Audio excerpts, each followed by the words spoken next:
guerra no Oriente Médio segue tendo atualizações. O Irã fez novos ataques contra alvos em países da região e agora há pouco o Bahrein disse que interceptou mísseis do regime iraniano. Tudo isso em meio a um impasse nas negociações para o fim do conflito, e quem vem conversar com a gente para atualizar em que pé está essa negociação nesse momento é o nosso analista sênior de internacional, Américo Martins, que está de plantão com a gente, direto de Londres. Bom dia, Américo, bem-vindo. Olá, Muriel, muito bom dia, um excelente sábado para você, para todo mundo que está com a gente acompanhando nossas coberturas por aqui. Muriel, o Irã lançou novos ataques com mísseis e também com mísseis balísticos contra vários países da região do Oriente Médio. Isso aconteceu logo depois dos Estados Unidos terem interceptado pelo menos 4 drones lançados pelos iranianos contra embarcações na região do Estreito de Hormuz. Os americanos interceptaram de forma bem sucedida, segundo os próprios militares americanos, esses 4 drones e responderam com ataques contra postos de observação e inteligência, radares do Irã na região do Golfo Pérsico e do Estreito de Hormuz.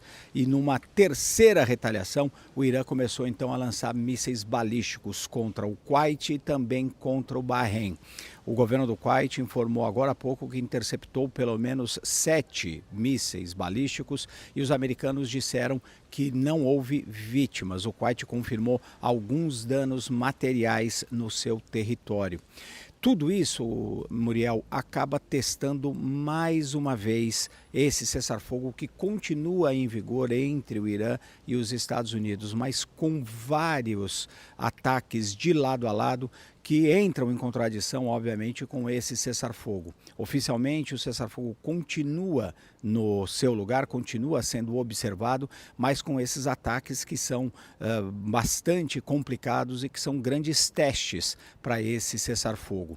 O governo do Irã deu uma entrevista exclusiva, inclusive um dos representantes, o principal assessor militar do seu líder supremo, o Mojtaba Khamenei, ele deu uma entrevista à CNN dizendo que o Irã exige a liberação de pelo menos 24 bilhões de dólares que estão congelados no sistema financeiro internacional para poder aceitar qualquer tipo de negociação com os Estados Unidos. E o presidente Donald Trump, na sua última declaração pública com relação a isso, voltou a dizer mais uma vez que estava chegando perto da possibilidade de um acordo.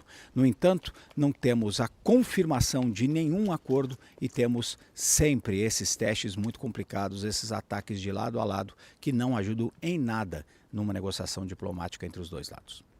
Sem dúvida, só pioram a situação, né, Américo? E aí aproveito para te perguntar com relação aos combates que continuam também no Líbano, principalmente ali na região sul, porque Israel fez novos ataques dias depois do Hezbollah rejeitar a proposta de cessar-fogo dos Estados Unidos, aquela proposta que a gente viu que Líbano e Israel ficaram alguns dias lá em Washington discutindo para conseguir avançar e conseguir avançar com cessar-fogo justamente, né? Mas o Hezbollah não aceitou. Explica pra gente um pouco mais, então, sobre o cenário atual envolvendo esse outro lado aí da guerra. Pois é, essa outra frente da guerra também é muito importante e está completamente ligada à guerra no Irã. Até porque o Irã faz, entre outras exigências, um apelo pelo fim da guerra no Líbano, fim da guerra entre o Hezbollah e Israel, para poder aceitar um acordo com os Estados Unidos. O Hezbollah, como você disse, não aceitou a última rodada de negociações, dizendo que o que os Estados Unidos estavam pedindo era uma capitulação do grupo e não um cessar-fogo que interromperia a guerra e que seria um cessar-fogo ali que levaria em consideração as observações dos dois lados, tanto de Israel como do Hezbollah. Com essa negativa do Hezbollah, Israel até está tentando manter um pouco ali as restrições nos seus ataques, mas desta manhã fez vários ataques mais uma vez no sul do Líbano. Em um desses ataques, Muriel, a cerca de 70 quilômetros ao sul da capital Beirute, um carro foi atingido pelos mísseis israelenses, um general do exército libanês morreu, um outro oficial também e um soldado.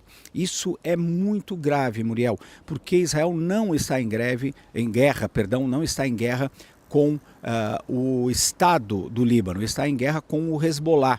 O exército libanês não está envolvido nesse conflito e, inclusive, existem muitos apelos dos próprios israelenses para que o exército tente conter o Hezbollah. Só que esse ataque foi um ataque que acabou atingindo militares libaneses, inclusive com a morte de um general, e não militantes do Hezbollah. Isso vai levar a muitas críticas do Líbano e o próprio Hezbollah já criticou esse tipo de ataque.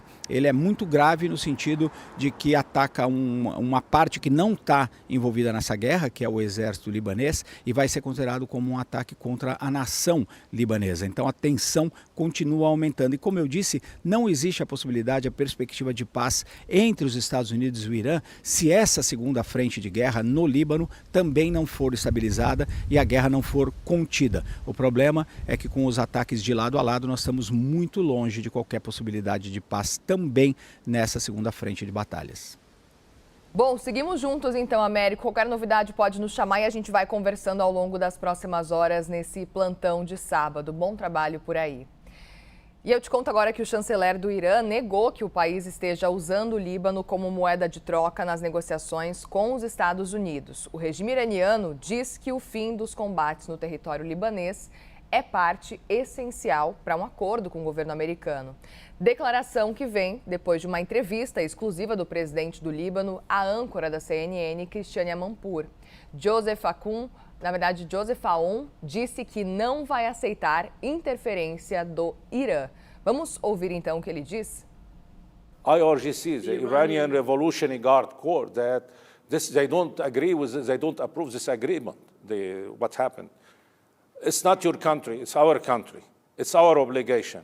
It's not your job to interfere into our country. I reject this statement totally because our people being killed, our houses being destroyed.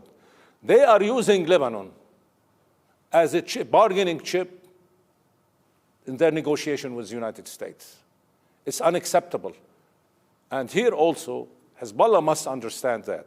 Hezbollah must understand that no other way but to sit and talk, no other way to solve this problem and to save what's left except through negotiation and diplomacy.